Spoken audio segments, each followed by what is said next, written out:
What's up, everybody? Welcome to Overcoming Average. We are in quarantine mode still. I don't know how many weeks it is now, but probably 6 or 8 weeks. It's just a time zone, time warp. But today I have my neighbor and friend, Weston Arntsen. Every time I just got to make sure I get it right. So Weston is a life coach, and the only other person I know in my life with the name Weston, which is my brother's name. So it's crazy. Small world. I've never had two Westons in my cell phone until just a few months ago. So yeah, we talked the other day, and I invited you on the podcast. So thanks for coming on. And I just wanted to go over your life story. You know, how did you get here, and how did you become the person that you are? Struggles you've overcome.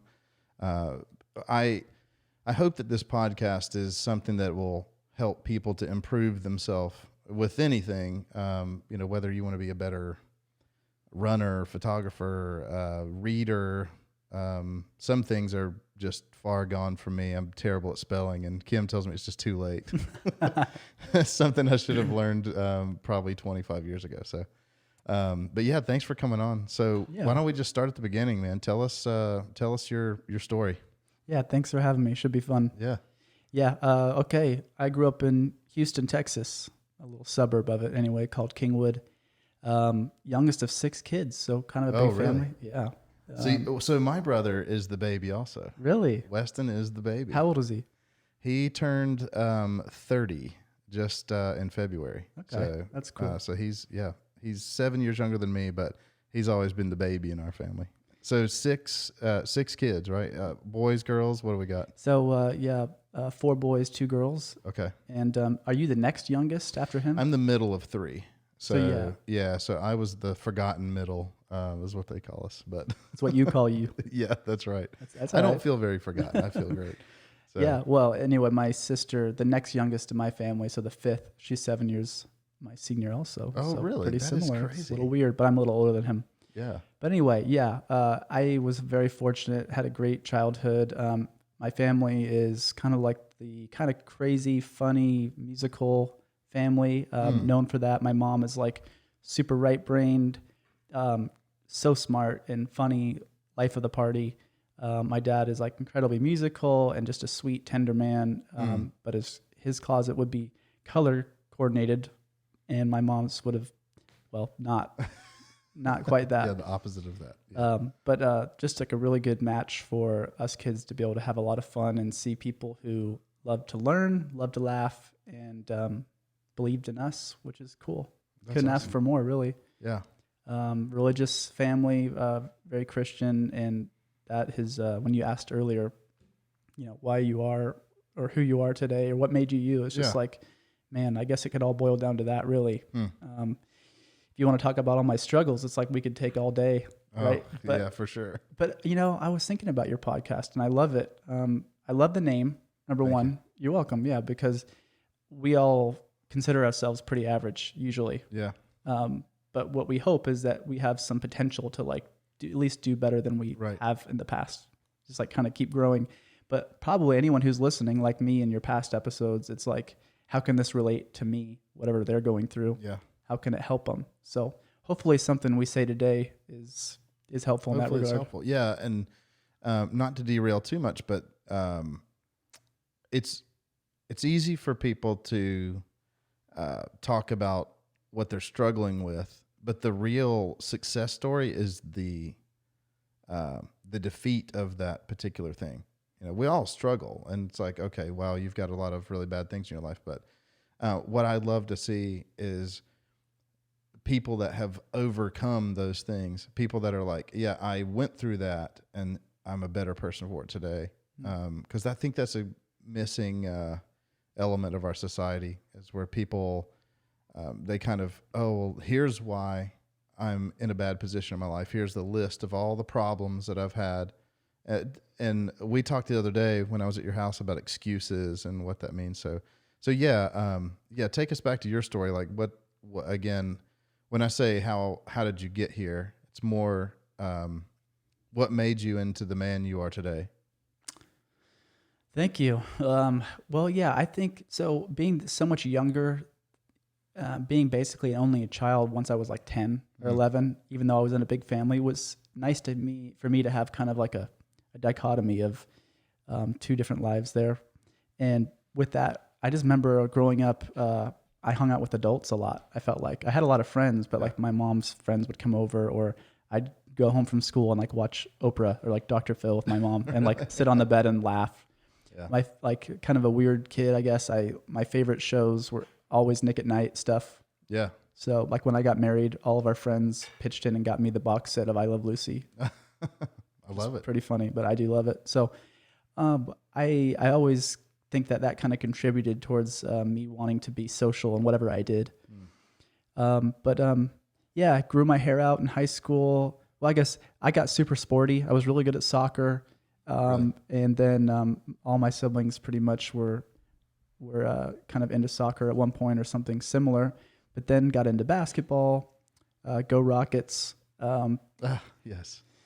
And then eventually, decided to like put up posters of the Beatles on my walls. And I think it was 10th grade, 9th or 10th grade, I got like electric guitar and did that, and played in a band in high school, played in a band in college. So loved that. But so was there like a transition period from sports to music? Because I know for a lot of people, you're either one or the other.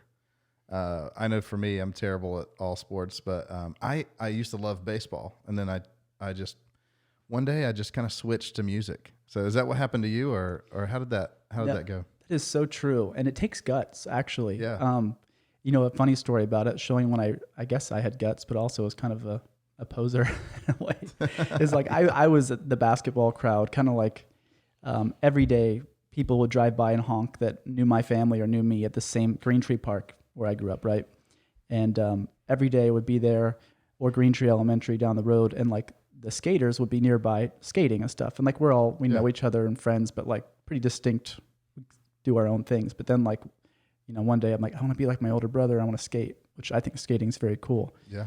So I got a skateboard, and like one day I show up literally different clothes. I go down with the skaters because I knew them, and I'm horrible in trying it. And all my friends on the basketball court are like, what are you doing? You're converting into I'm like, well, I just want to try this. Like, just let me try this, And I think it was probably 2 days. It might have only been 1 day, but 2 days later I was back on the court. But I think that's actually good, is to have like a little bit of like, I don't know, just willingness to embarrass yourself and try something new. Sure.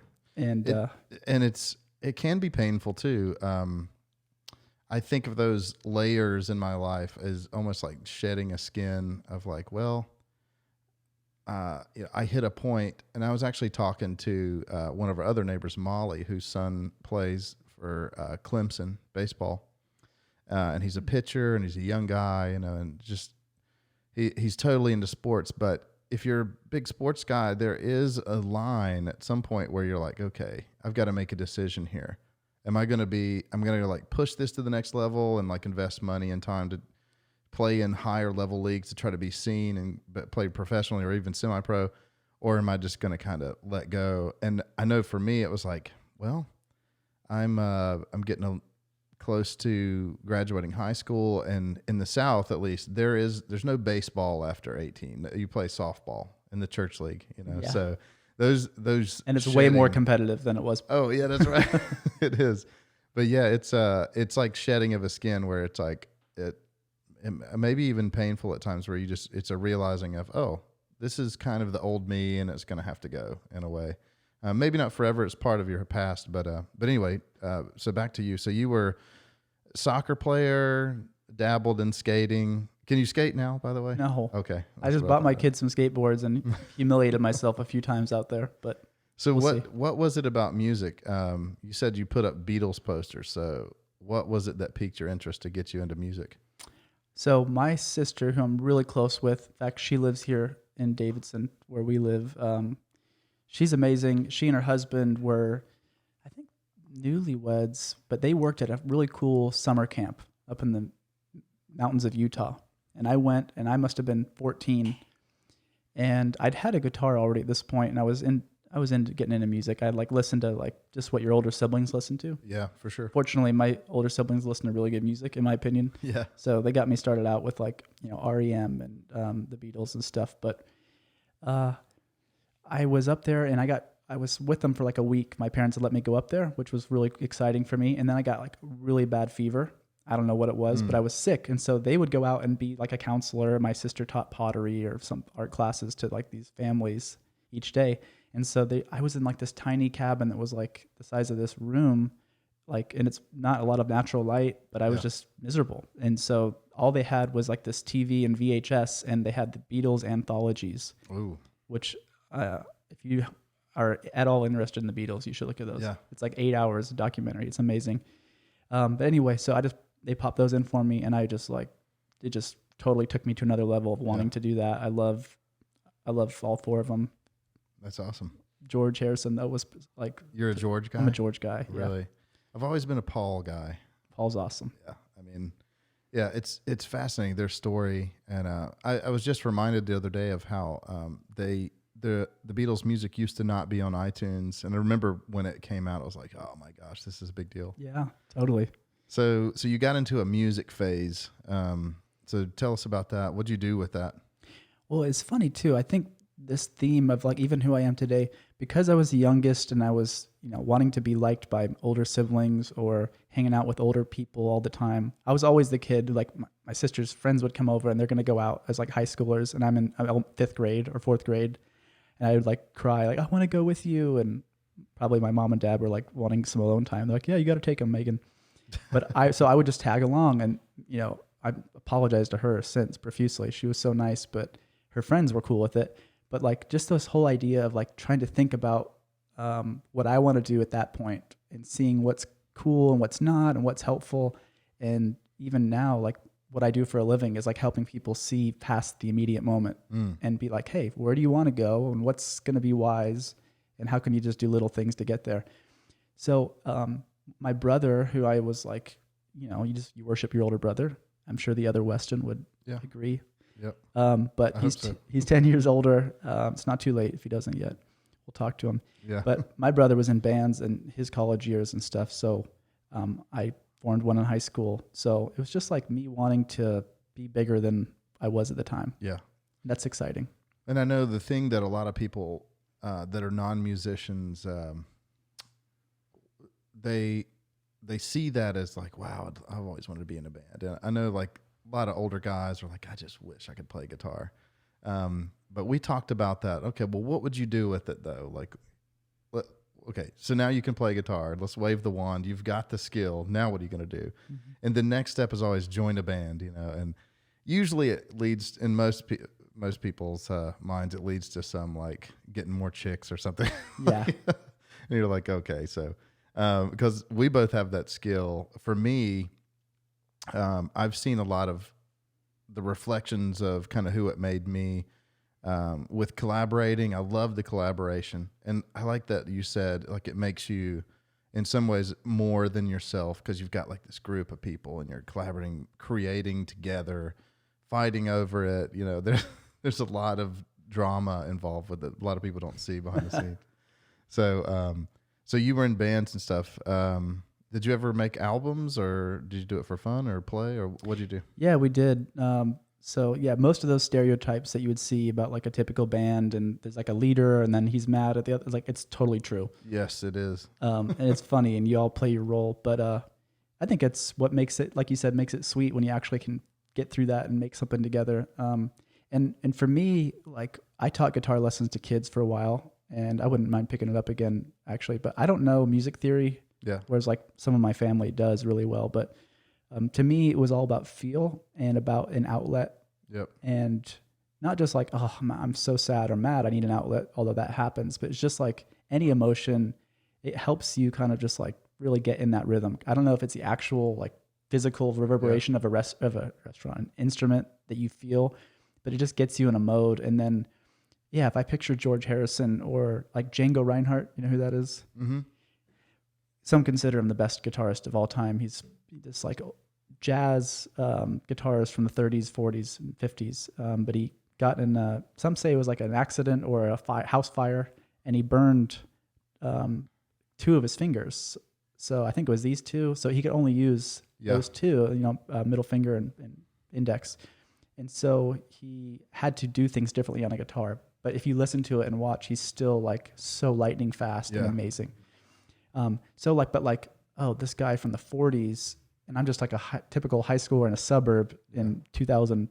It's like I'm not near as cool as that, but I can like get into his music and figure out what he did, and I don't know. It's just something that's like kind of romantic and magical about it. So whenever I teach guitar to kids, I'm like, don't try to become the fastest, shredder and do it to show off. Do it because it takes you somewhere else mentally and emotionally. Yeah. And hopefully it's productive, a good place. Well, and you were talking about your sort of transformation from sports into music. And I remember those days too. I feel like they fade in time, but man, sometimes when you're younger, especially in that range of age, early teenage years, you'll hear a song and it just does, or at least back then. I don't know what it's going to be like with the modern technology where you can kind of flip through, but getting a CD was like a big deal. Yes. And you would just soak into that music. And there's something more to music than just the rhythm and the beat. Like I think there is something physical, because I'm sure you've probably heard a song that can almost make you cry and it has no lyrics. It's like, how does that happen? How can notes and strings and rhythm and timing form together make you have an emotion? And but then if you add on top of that a meaningful lyric, and I know you had talked about, and we can get into this later, about maybe doing a social media thing with like digging into some songs that have a deeper meaning, or they're encouraging, or maybe they're not. Maybe they make you want to do something bad or whatever. but they, people that are angry or, turning up the metal music, running down the road, it makes you want to speed, Yeah, you don't drive slow doing that, huh? There's just something about music. And actually, I wanted to go back to something you said about, I think that there's another guitar player, Phil Kagi, who's an excellent classical guitar player. And, there's all the rumors about Jimi Hendrix saying, oh, he was the best guitar player in the world or whatever. I think for me as a guitar player, the best it's hard to categorize, because it's like, well, is it the fastest? Is it the best sounding, the best tone, the most creative, or whatever? Phil Kagi was missing a finger as well. And I think there's something about that, not only in music, but just anything in life, where like if you're presented with a challenge, you can rise to an occasion that otherwise would not have been there had you not been through that challenge. If you didn't have that missing finger, not to say I want to lose a finger to play guitar better, right. But it's going back to the challenge, the struggle that leads to something more beautiful. So back to your story. You were in bands. Where did you go after that? What was next in your life? Yeah, and I just want to add on to that, or agree, is like when you find out this backstory about a musician or about a song, that's an Eric Clapton song, and figuring out what was going on and why he wrote that, or going back to the Beatles, like, oh, Help, like famous album, famous song, but it's like, oh, John was having a hard time dealing with fame, and he was gaining weight, and he was insecure about it because there's cameras on him all day. And he's like said later in an interview, he's like, I'm actually asking as a cry for help, literally. Yeah. Wow. But everyone's just tears and like, oh, you're so cool and stuff, which, I mean, it gives him some validation, obviously, but I think he wanted to talk about it or something. And so, I think music is amazing for that. But it makes it more meaningful. And this is instructive, like we're going to, when you find out that someone persevered through something, it just makes it all more meaningful and cool. Yeah. And with music and musicians in particular, it is hard to see, especially, I don't know what it's going to be like in 15 years, but the musicians that we grew up with, you mentioned REM, and I think of like Soundgarden and all those. There's so many dead from drugs, and I don't know if it's the creativity that's in them, that a lot of creatives tend to be melancholy, sort of depressed people. They think a little bit different, but there's something inspiring about that, and it's sad to see some of those, especially that wave of the 90s and early 2000s, a lot of drug music, which I guess makes good music in a way. I don't know. That's a catch-22, isn't it? It's true. Yeah. Like, so what you asked about, like part of my coaching, what I want to do is like a little side thing that'd be fun, is like I want to find one of my favorite rock songs or anything that has like a lyric or a message within it that really coincides with a really good coaching principle that we use, my clients and I to help kind of like illustrate something or live by. And one of the first ones that came to me after I got the idea is an album that was just recently released by one of my favorite musicians. His name's David Bazan, and he has a band called Pedro the Lion. Kind of a interesting name, cool name. But he's very transparent, both in his lyrics and just interviews about his whole process. And his particular process was he was raised in a super Christian home, became a Christian musician, then got pretty well known among like the indie rock scene or whatever. Then doesn't know. My understanding of what he says is like he went through a real dark period where he actually didn't believe anymore, releases several albums, then he stops being Pedro the Lion, he just releases under his own name. Then does that for 15 years, I don't know, something like that. And then just randomly last year, all of a sudden there's a new Pedro the Lion album, and everyone's like, oh my gosh. And he had come full circle, and he's just like grasping his initial beliefs. But like, I don't know if there was any other way for him to get there, maybe or not. I'm not saying that he's now better or worse, but it's just like he's found more peace. One of the main songs he has on it is called Clean Up. And what's interesting is like, you think musician, artist, they need to be like, don't control them, don't try to do anything. However, there are some principles that I think benefit all of us to keep life a little more orderly and just happy. Yeah. And so one of his songs, Clean Up, is like talking about how like when he gets really overwhelmed and he says like, I've got like biblical weather coming down on me. He's just like freaking out. But then he says he remembers the gospel of clean up. And he's like saying, maybe talking about drugs in other sense. But really what he says is like cleaning up your space and gives your head a little bit more room to just realize, hey, I can do something good with my day. And if we don't, sometimes we clutter our lives with all sorts of things that aren't great. Yeah, actually we're working through it right now, a couple of us guys, and I'd love to have you join us with this, but we've been reading 12 Rules for Life by Jordan Peterson. In the past, we're doing 2 chapters at a time, and then we just do a podcast and kind of review it. And cool. Unfortunately, the last time, since we're kind of in the coronavirus situation, only one guy could make it, but he talks a lot about order and chaos and that balance, where we kind of seek order, but you sort of need chaos to balance. Just like anything, like exercise is painful and it hurts, but you are better for it and you feel better, which sort of is sort of like, that doesn't really make sense, but it makes perfect sense at the same time. Yep. So yeah, sometimes people have to go. I'll take that back. I don't think sometimes. I think everybody has to go through something to become better. And if you don't ever struggle, how can you get better? How can you appreciate the better when you do get there? So not that I would welcome struggle, but I think seeing it as, okay, this is a tough time, but changing my outlook as this is a good time to learn maybe is the best way to handle it, because it's gonna come. Yeah, so that's a great point. I mean, inherent in the word better, or if you want to use good or sweet, is this idea of comparison. Yeah, it's like a scale, and you have to taste the bitter to know what sweet even is. Otherwise, those words wouldn't exist. Exactly. Right? Now, then the key is, and as I'm raising kids, and they're still very young. My oldest is 8, but I'm like, okay, I do want to help them get to a point where they don't do too much of that. They don't have to touch the stove every day. Right. Yeah. I remember a 2-year-old touched the stove and burned his hand really bad, went to the emergency room, and it was so sad. And I've just thought, he now knows, though, that's what we don't do.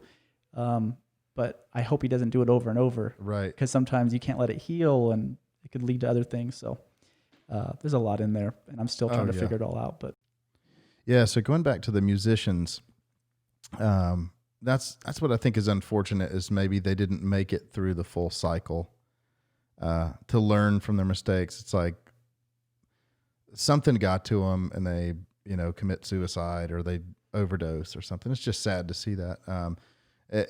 I love to see those people coming back. Pedro the Lion, that's a great story. And I look forward to more. I know with Hillsong, there was a guy recently who just said, I don't know about any of this stuff anymore. basically, at least for now, he's kind of, and he was one of the biggest songwriters there. He just kind of threw it out the window. I was like, I don't think I believe any of this stuff anymore. And maybe it's due to bad doctrine. I don't know. Cause there's a lot of that out there, but, especially when you see those musicians that have such power and impact to make these songs and help other people, I hate to see, people dip down and never come back out of it, so, but yeah. So back to you. So what happens after the musician phase? Well, let me ask you this. How did that end? Or did it ever end? Yeah. Well, let's see. I got married before I was 24 when I was married. Okay. And so all the other guys, they were not yet. And then we didn't expect it, but a year later we had our first daughter. So wow. When not extremely rich at that point, still not, right? Yeah. I'm being facetious, but like really we just kind of poor, struggling young newlyweds and stuff. And so I had to sell all my stuff basically, long story short. But my wife was really supportive. She loves that I have music, but it just couldn't make it all work. I was like working during the day, I was going to school during the day, and then I worked at night at a ski resort, and then take care of the baby and stuff. It just doesn't really. Yeah, priorities change pretty quick. Yeah. Yeah. So, so you talked about, and I know that you worked in the hotel industry, but tell us how you kind of got there, because I think that's a fascinating. That's an interesting story.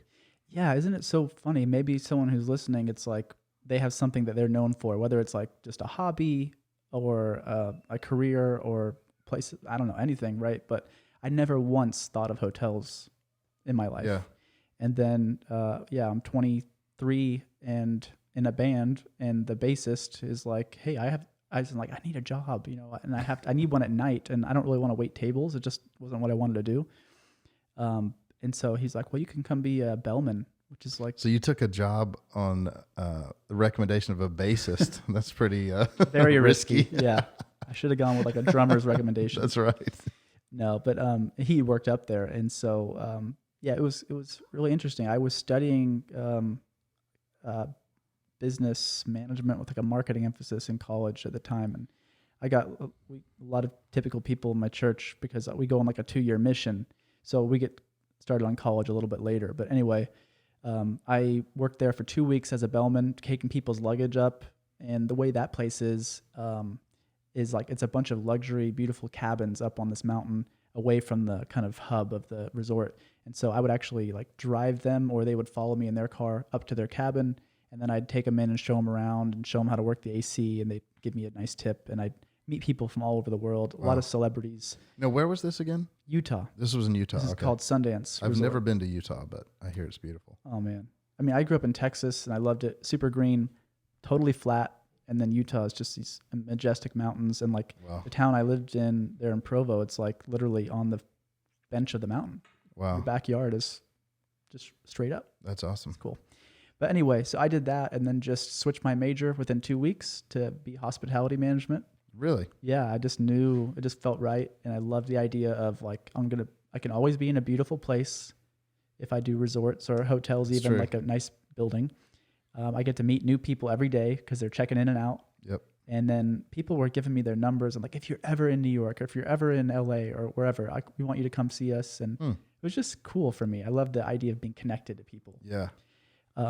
And so, but then one day during a class, there was like a slideshow or a professor there at my college, like talked about this place that had just opened called Amangiri. And it's a ultra luxury is what they call it, a hotel brand, resort brand that's based out of Thailand.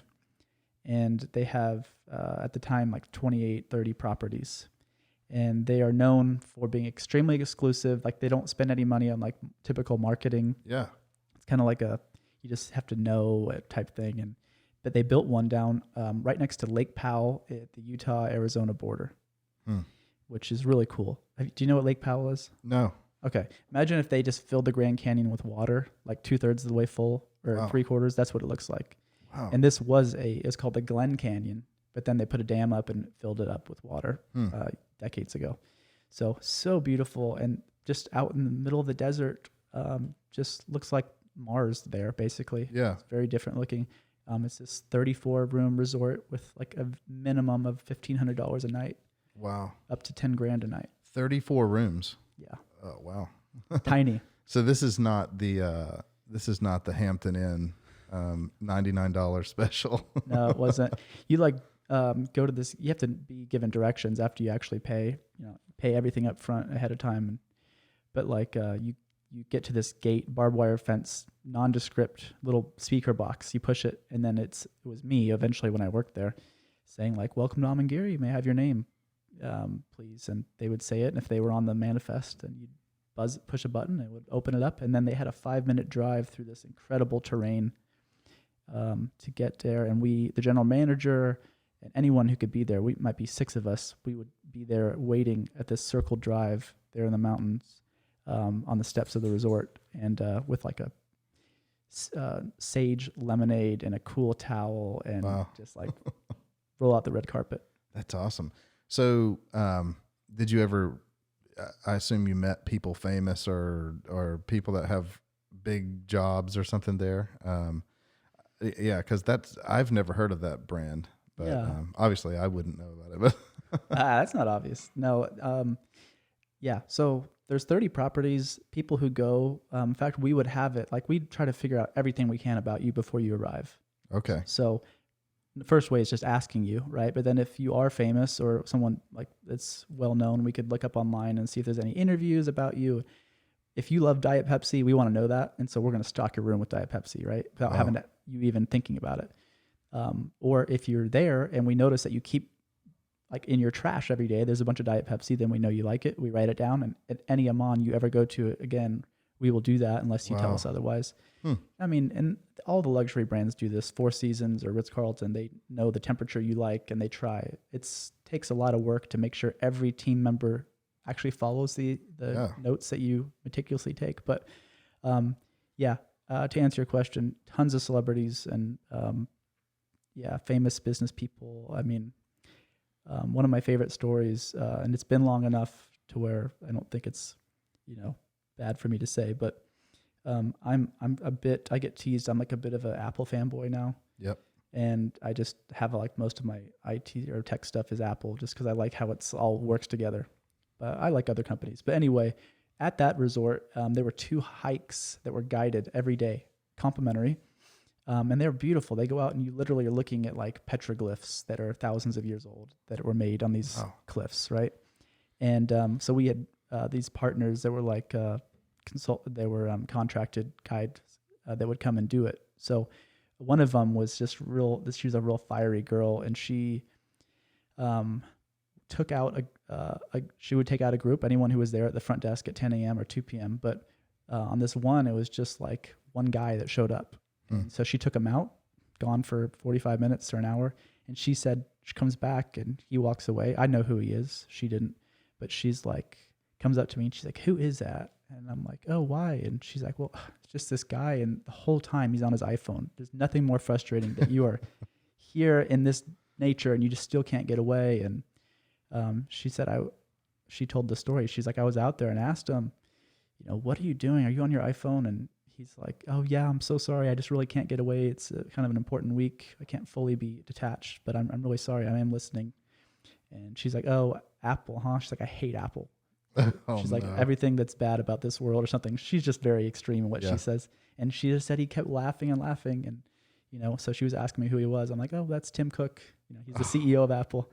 So she felt really bad, but he was a really good sport about it. So there's like just stuff and then celebrities, and you just realize like, man, they're trying to escape the pressure like anybody is on vacation. I bet in a way he probably appreciated that. He probably gets a kick out of it, Yeah. Like, I mean, I'm obviously a big Apple person. The company does Apple work, but if anybody's like, "Oh, I'm an Android person," I'm like, "Well, that's cool." I mean, I don't care what you use, but yeah, I'm sure Tim Cook and Steve Jobs probably would have had a cow. He probably would have probably hired her to make her use an iPhone and then fired her or something. But it's true. I mean, I was able to take around. I met Mark Zuckerberg. Wow. Yeah, this is different places, but Eric Schmidt, CEO of Google and stuff, and like these are just really nice, normal people. Yeah. And they wanted to get to know where I was from, and knew we had some things in common. And it's just like, it was cool to see that and kind of demystify things. For sure.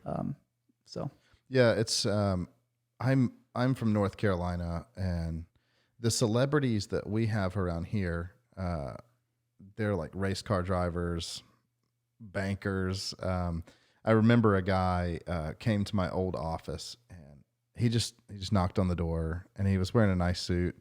He had a really nice Porsche, and he just came in.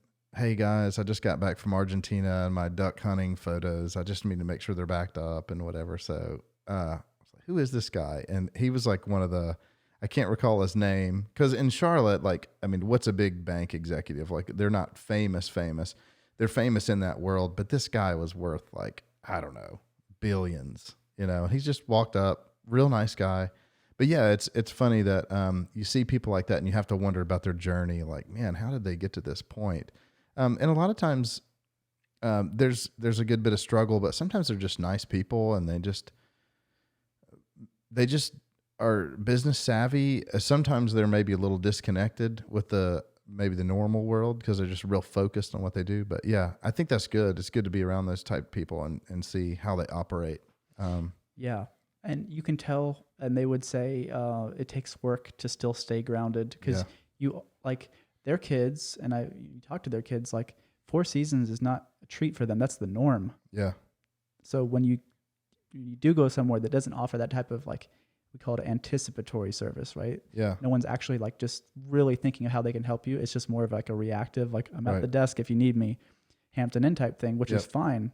And it's a great product. It's just different. Yeah. Then they're frustrated. And it's just like, oh yeah. So it's kind of it can be a handicap to have to grow up with that. But like, for example, I remember Gordon Ramsay, meeting him, and like my friends who are like the cooks and the chefs, they got to cook for Gordon Ramsay, and he sat up at the chef's counter, and just like, they were so nervous. Oh, but afterwards he was like so like complimentary of them, and said how great the food was. He ate every bit, and it's just like, they'll never forget that. Oh, wow. And his TV persona is quite different. Oh, sure. Yeah. He turns it on. Yeah. He's nothing like that. Yeah. And just, there's so many, I could go on and on, but you realize that these are good people. So no powdered eggs there, I guess, for not at that place. Yeah. The employee cafeteria. Yeah. That's right. The employees get treated different. No, they didn't either, actually. So where'd you go from there? So that was in Utah at the edge of Arizona, you said? Okay. Yeah. I lived in Arizona, worked in Utah. So then went up to Park City, Utah, Montage, which is a Deer Valley. If anyone's been there, incredible skiing, gorgeous, same type of thing, just clientele, crazy, beautiful place. But anyway, I ended up getting, when I was at that resort I told you about, I had a guest who pulled me aside one day and said, hey, we want you to come work for us. We're building a hotel across the country. And very kind, and they kept in touch with me. So I ended up going out and running a hotel in Mississippi, and it was just a hole in the ground when I got there. The managing director that I worked under, he and I were there for a couple of years before it even opened. Really? But yeah, I mean, it's really interesting choosing every fork and bed sheet, and what kind of uniforms you want the employees to wear, what kind of software, computers, the flow of a check-in, what does it look like? So it was so fun and gratifying. And after 5 years of that, it's been open now since March of 2017. Amazing ownership, amazing employees. But I knew that I wanted to do something different. Yeah. And so I'm like, what is all the good that I love about that job? And what could I do that would get me with my family more? Because hotels are open 24/7. Yeah. 365. So you were there from the ground up, literally. Yeah. That's crazy. In Mississippi, I've always thought that was odd, like a high class hotel in Mississippi. No offense to anybody in Mississippi, but I didn't know there was such a thing. Yeah, Mississippi and the Deep South, it's like they love what they have going on there, and they are very tight knit. They're incredible people. They're the nicest people in the world. But they don't. I'm generalizing, of course, but like, we lived in a really nice small college town where Ole Miss is, and it's just like, it's about tradition. They do tradition better than anybody. Yeah. They honor their families, and they have so much respect for those who've come before them, and they just keep it going. to their credit in a lot of ways. I'm more of like a Westerner where I like the idea of innovation and trying something new.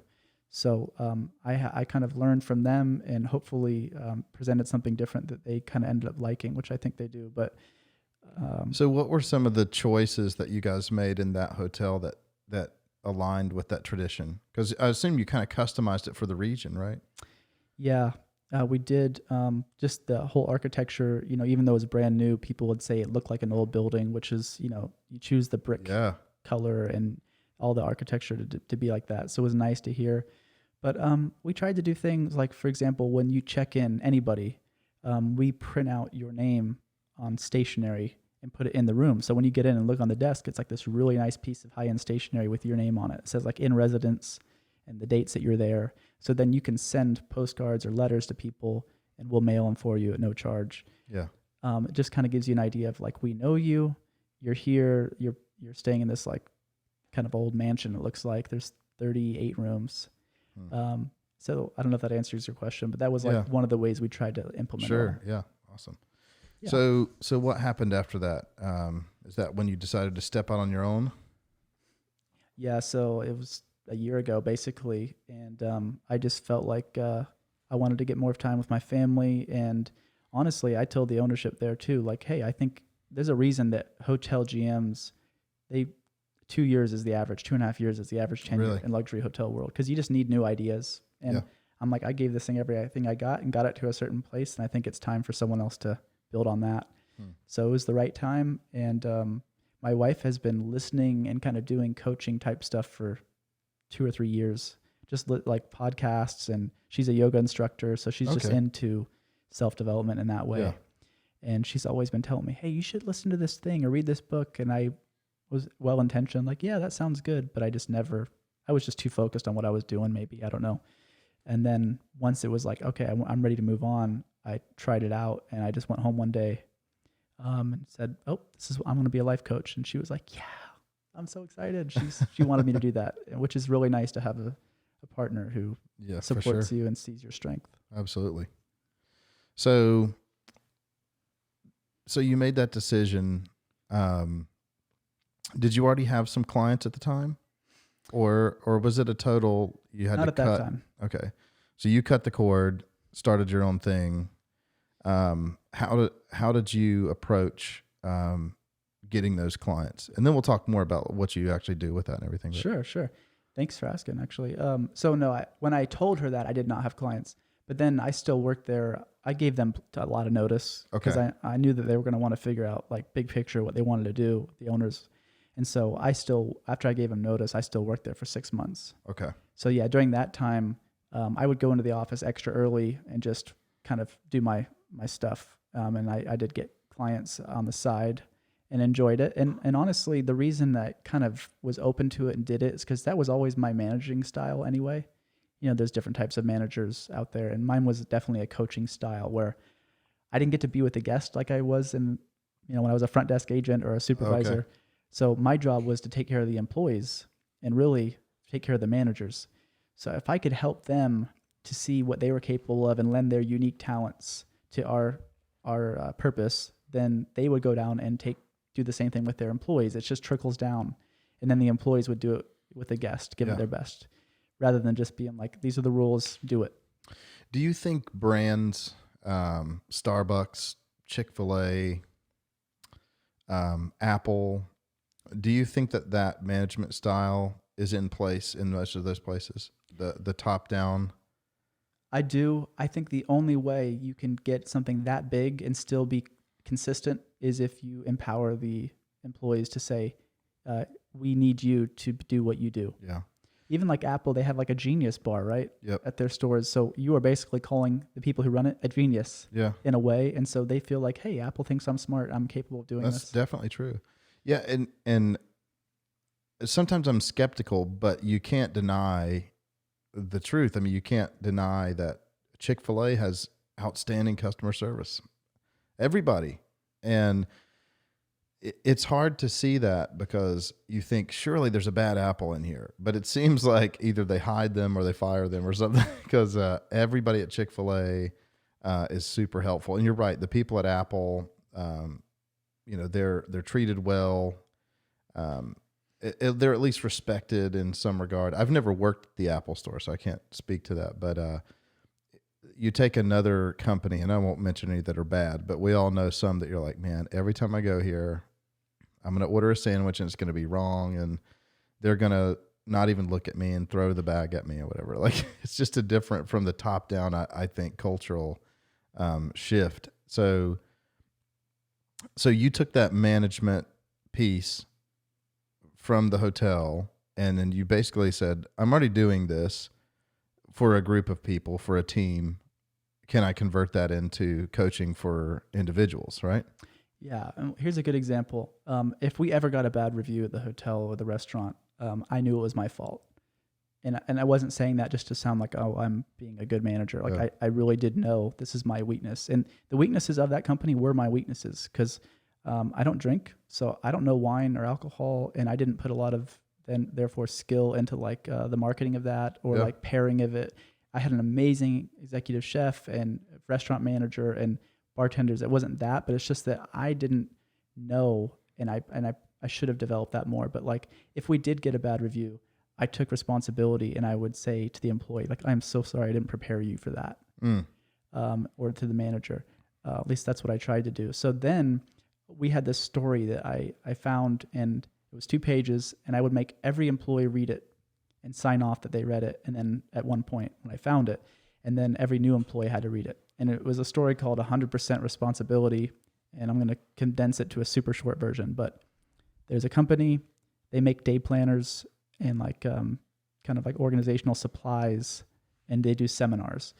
And basically there was a lot of different moving parts, but when, if you were working for them and you were the one actually going to do a seminar to a big corporation that had hired you and paid you $1 million account, right, to be like their trainers, and you show up the day to do it, and you mailed ahead all of your supplies to give them their workbooks and everything, and they weren't there, you look really bad, and the customer doesn't get the value.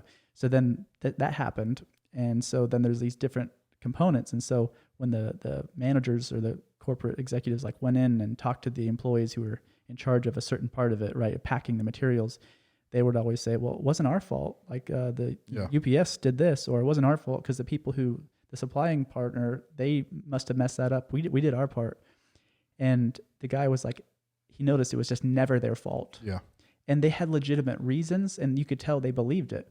But so he said, hey, he came up with a bonus system. It's pretty interesting. But he's like, you'll get $1 for every single order that you do right. And if you do every one of them right with no mistakes for the month, you get an extra bonus of like $500 or something, like a big one. If you make one mistake, then you will still get some of the bonus, like a little bit smaller. But if you make a third mistake, you get nothing. Wow. Even if it's not your fault, right? Yeah. And so they were like, well, that's not fair, because what if it's this other company? Like, we can't control UPS, whatever. But he was trying to teach them, like, if you take 100% ownership, you will find a way to have a safety net. So instead of shipping everything, and it was supposed to get there, 4 days prior to you getting there to give the thing, they would do it now 10 days prior. And it's just like, that way UPS messes up, it doesn't matter, because they find out and they emergency ship something or drive it there. Right. There's always a backup plan. So that was something we tried to instill. You have to foresee things that could happen and just control as much as you can and not be a victim. And that is very empowering. Absolutely. So I do try to help that with my clients. Yeah. Incentive's tough. I feel like culture's shifting to where money's not always the incentive anymore. Maybe with the coronavirus and people not having jobs, it'll shift back to being money, but not that that's good or bad. It's just, I think for the first time in, I think since the 60s or something, that the number one desire of people out of college is not money, but culture. They want a job that they have good culture, which I think is an interesting thing. It's like, well, what does that mean exactly? Does that mean that lunch is catered at work? Because some people see, wow, that's a really cool job. And I've had the pleasure of working at some of these companies. No offense against them, but when there's no reason to leave, they have breakfast there and coffee all day. Lunch is catered by professional chefs, and there's snacks, and there's unlimited drinks, water, soda, whatever you want all day long. And then there's a open bar at the end of the day. For a young person who's single, they'll work 100 hours a week and not even notice it. So, True. but some of those companies, they have the appearance of good culture. I think that's a strange definition of a job that we probably need to look at some point in our life and say, is that really what I want out of that? So, but so speaking of jobs, so you're now a life coach, and actually I went over this week and had a session with you, which was great. And just from my experience, I think it was helpful because you and I talked afterwards, and even some before. When I started the company, I started meeting coaches, and honestly, I had never paid attention before. I never knew that people were business coaches, life coaches, or any of that sort of thing before. And so there's definitely, on my part, some skepticism, like, coach, what's that mean? Like, how can you be a life coach? How can you be? I actually saw somebody post they're starting a new business as a spiritual coach. I thought, okay, some of them were definitely interesting, but just in that session that we did, it was great just to see. It was and I think I told you too, I tried to go in with the intentional, like, I'm going to shut my phone off. I'm going to pay attention. I'm going to try to focus a little bit. And, selfishly, it's nice. Like, okay, we're going to talk about like what I want to do, my directions and my goals for a little while. And I told you afterwards, that for me, I've always kind of thought, well, what's the difference in a coach and just a good friend? And I think your response was good, that it is that intentionality, that it's just, there's no buy-in from your friend. Like, hey, look, I got to go to dinner. So the conversation's over. Maybe there's a little lack of focus. Maybe it shifts from him to you to somebody else. And it's not as an intentional, but, from your perspective, you tell me, like, what is somebody going to get out of working with you? You're their coach. What are they going to get? What's the buy-in for them? What's the value? Yeah. Do what they can. Do the things that you deep down know you can, but whatever limit you've got on yourself or some belief that you shouldn't go for that, I'd feel guilty trying to get to be that level, or it's not realistic, or I'm just not good enough, or my spouse or my kids won't let me, or my circumstances, anything. We've all got things that we place on ourselves that just aren't real.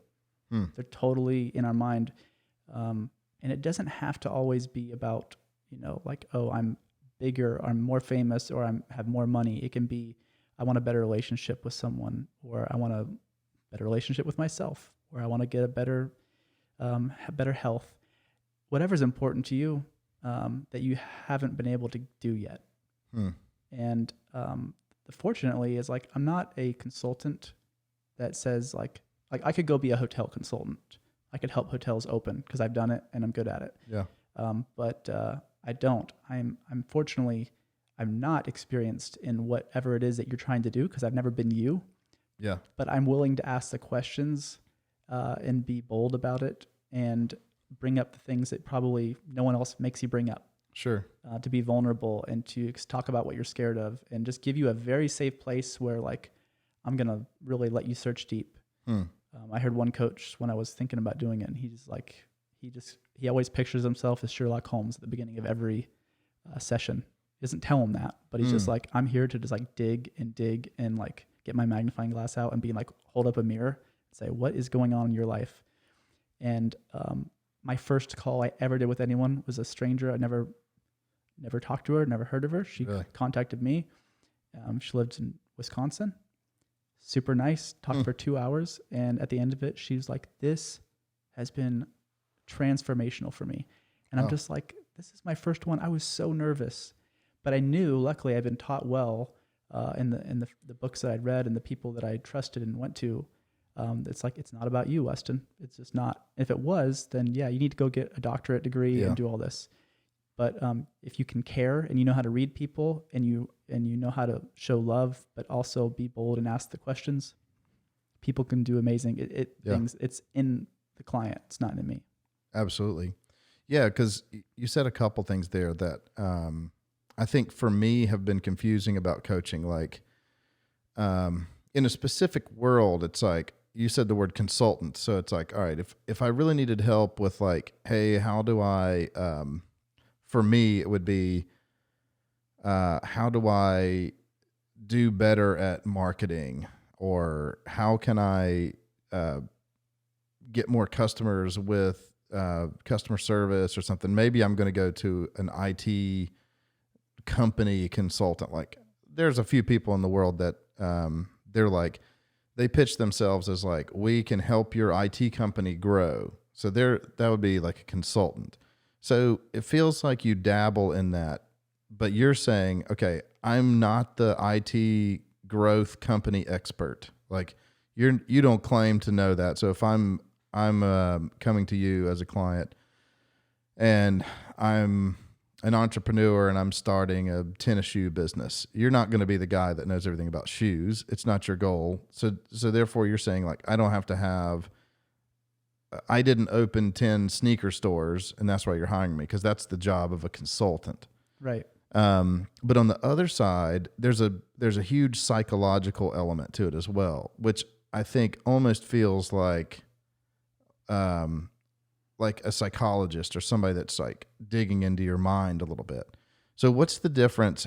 Where is that? Is that a good description of the blend of like a consultant and a psychiatrist, like somewhere in the middle there, or? Yeah, I think if it's helpful to blend things, then great. But I think it's just a different thing.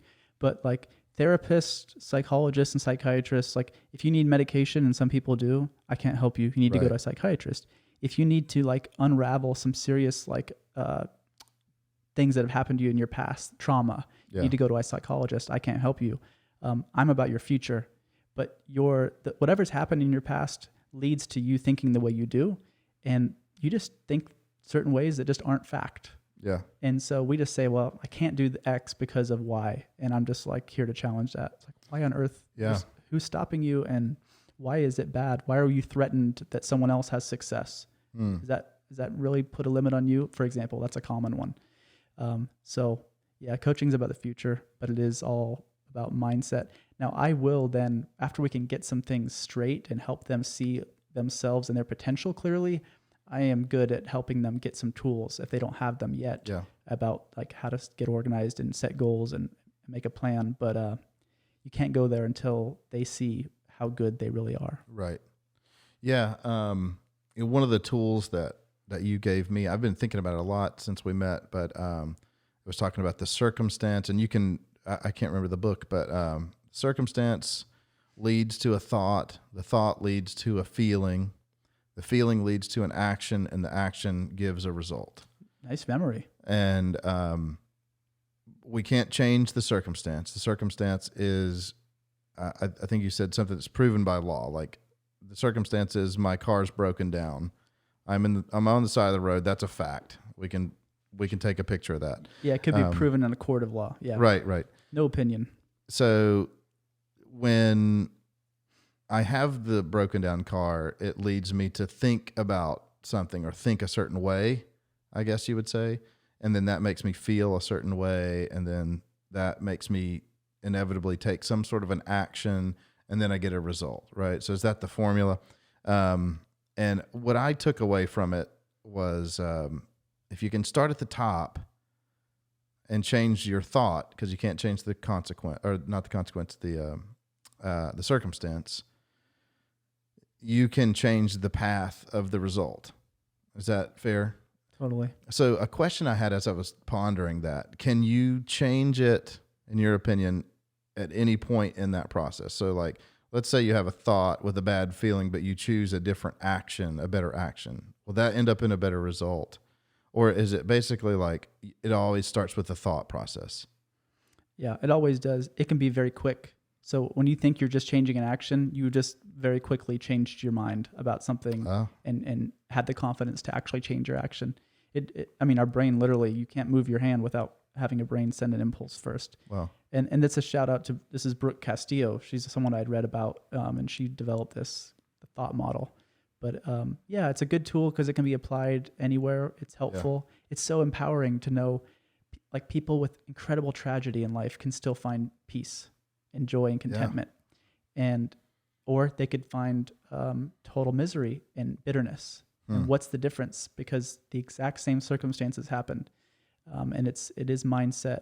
And I think that doesn't mean that you're supposed to always be happy, because negative emotion is just, it's got to be there. It's part of life, and it's actually instructive and helpful, and it can be a way to process. But if you can do one of two things, I think I told you actually, but Steve Chandler, another great coach, author, he said, we're always working on one of two languages, where you're either becoming more fluent at victimese, being a victim to your circumstance, or ownish, which would be I own what happens to me regardless of my circumstance.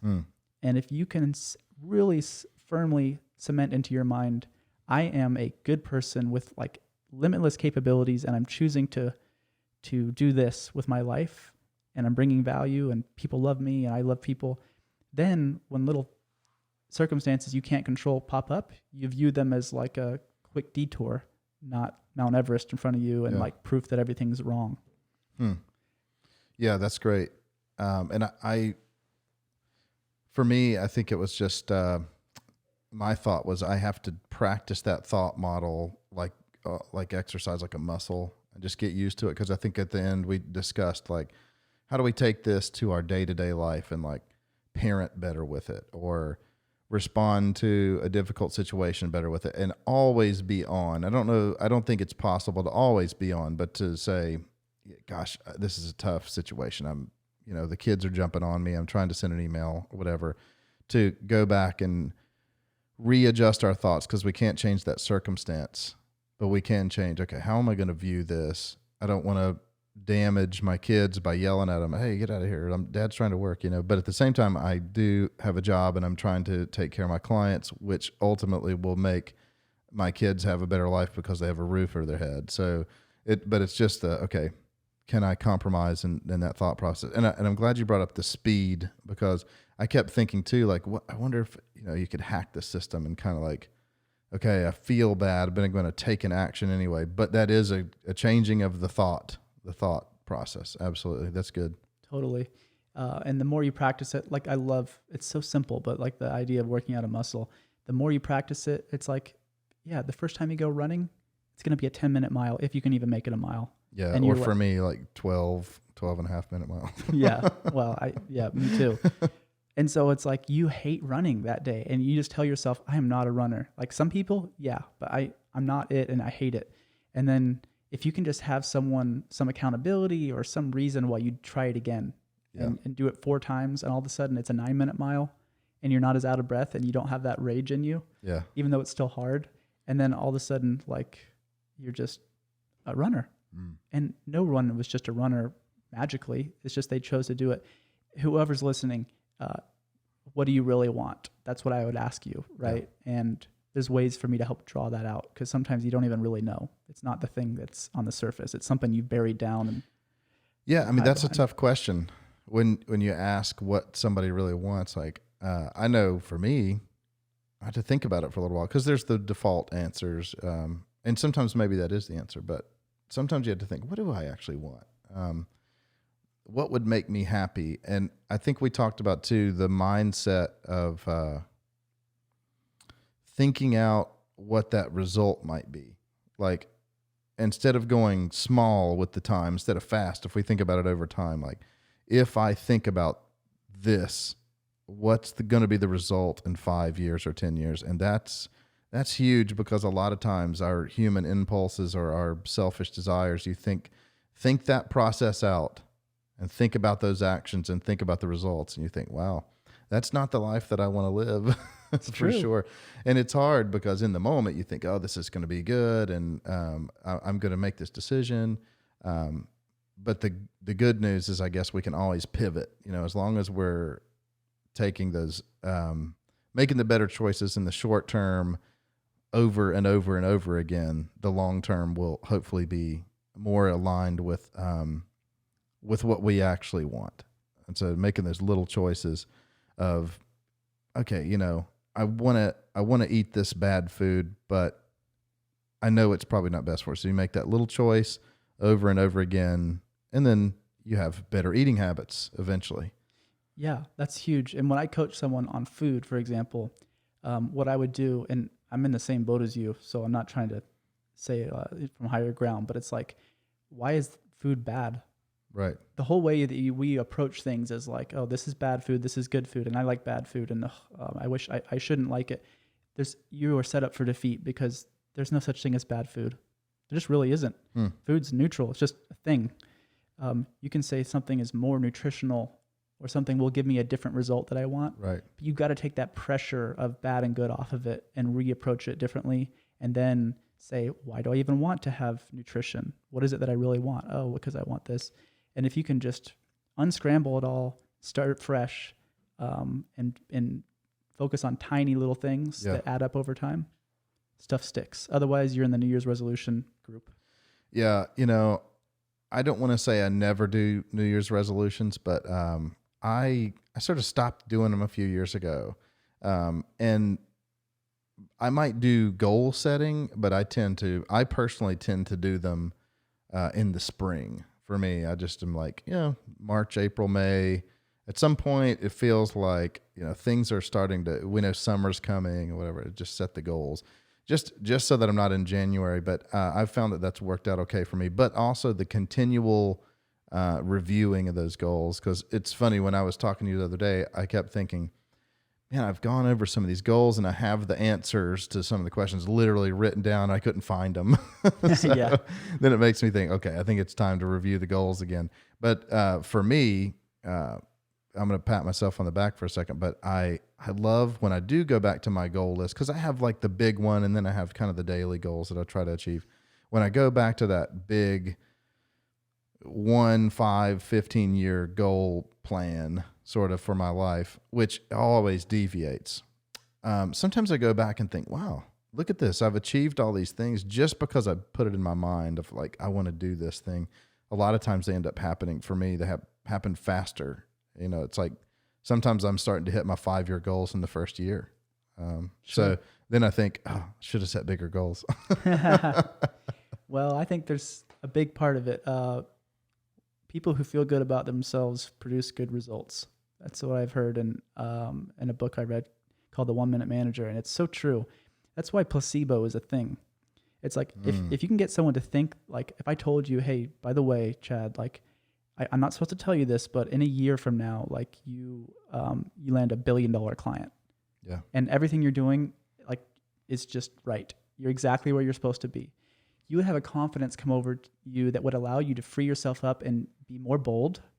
Now, certainly, I wouldn't tell you like, oh, you don't have to do anything. It's just going to land in your lap. But like, if I said, if you just keep on your same course and use your skills, this is what's going to happen. It just frees you up and you actually do better work. You bring people more value. You have less insecurity getting in the way. Dorothy Brand, I think it was, she's like, active as if it were impossible to fail. So if you had no fear and there's no way you could fail, what would you do? And it's like, well, I guess I would stop being scared and I would actually go do that Facebook Live thing, or I would call up this client and say, like, I would love to coach you. Yeah. But we don't do it because we're scared of something. Sometimes we don't even know what. Yeah. And we were talking on the porch the other day about something that I respect about people that I respect, I guess, in Gary Vee, whatever. And I brought up that Gary Vee in particular, he just doesn't really care. He's fearless. He doesn't care what people think about him on Facebook, but he's kind of been saying lately, and I think it's a good nugget, is that he doesn't care about the bad or the good. It's like, I'm not going to really take this compliment to heart and just, I'm so happy they told me I'm so great. But he's also not going to take the negative. And I think that's, maybe it's healthy. I don't know. But just to not care what people think, I think is a blessing for some. I think if you lack self-awareness, it could probably be a definite curse, because then it's like, you might. Yeah, maybe he cares, but he doesn't let it actually change the way he views himself, the way he thinks. So that's a circumstance, right? In that same model, Brooks, like, whatever you say about me, I cannot control. It's circumstantial. It's a fact that you said you don't respect me or you do respect me. And I don't want to give away my power and my result by saying like I can only do well if you tell me this. We do that in relationships all the time. I'd only be happy if my spouse would just say this to me more often or not do that. It's like, well, you're at you have no power. Yeah. What if instead you could say, you know what? If my spouse does this, it's because he or she is going through a hard time, or because he or she is just awesome and loves me. But like, I know what I'm capable of doing, and I just need to focus on that. And it's just it produces different results. It's amazing. It really is. Yeah. Awesome. So what's next for you? What's the future look like for you? So I have about, I think probably 12 or 14 clients right now, not 13, apparently 12 or 14. But I would like to get to probably about 20. So I'm still searching for people that I think are really open and willing to like try to reach for something they haven't yet. Yeah. People I would be excited to support. So I have my efforts in finding those people. I'm also trying to get ready probably within the next week or two. I'm going to be launching a new little video series called Coach Rock, which is, I think you alluded to earlier. Cool. So I'm going to do that with my brother. I'm excited. We'll just feature a lyric from a fun, it could be a Van Halen song. It could be a Peter the Lion song. It could be anything. Claude Debussy. I guess that wouldn't be rock. Marilyn Manson. And he doesn't have lyrics, but yeah, probably won't be any Marilyn Manson. I'm not familiar enough, but probably a good guy. Anyway, so that's something that's fun. Cool. And then I've got a dream that I just want to, like, when I've seen some of these people that aren't even physicians, but they're getting involved in trying to solve COVID.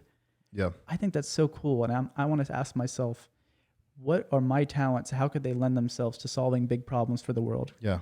Because it's not like I just want to be famous, but like I do want to be someone who knows they are bringing value to as many people as possible. And if that is behind the scenes, great. If it's not, great. But like, what can I do to start helping solve big problems and just kind of play bigger that way? Sure. So that's my other thing I want to get involved in and see how I can help. And it might start at just a community level. I just want to help people and feel like I'm doing my part. Yeah.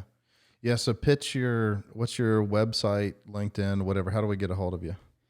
Sure. I do have a website, greentreecoaching.com. But I always offer a free 2-hour session. All my sessions with clients are 2 hours because it takes us a while to really open up. So it's usually twice a month, but I encourage anyone, if you're interested or know of someone, just send me an email or you can do a contact form on the website. But yeah, Weston at greentreecoaching.com, and we'll book it and just talk, just see what you want to do, because I'm all ears. And it's really nice to have someone who's just, like you said, my whole career is just based on listening and really caring about you and focusing on you. We don't get that all the time. That's right. Well, thanks for coming on, man. I had a lot of fun. Absolutely. Yeah. I want to shout out to another friend and neighbor, Jeremy Igo, for helping produce and set this thing up. So CarolinaHuddle.com, you can go check that out. And it's all the best Carolina Panthers news. And then, of course, the sponsor, my company, Atlas Technology Solutions, the best, in my opinion, Apple managed service provider in the Southeast. So check it out, atlascarolina.com. Weston, I'd love to have you come back and talk more. I really appreciate your time. And it's been awesome. You too. You do a great job. And anyone who's new to the podcast, keep listening. And if you need IT work. First day I moved in, Chad was over at my house fixing stuff just because he's the kind of guy he is. So seriously, pleasure to be part of this. Awesome. Thanks, man. Have a good one.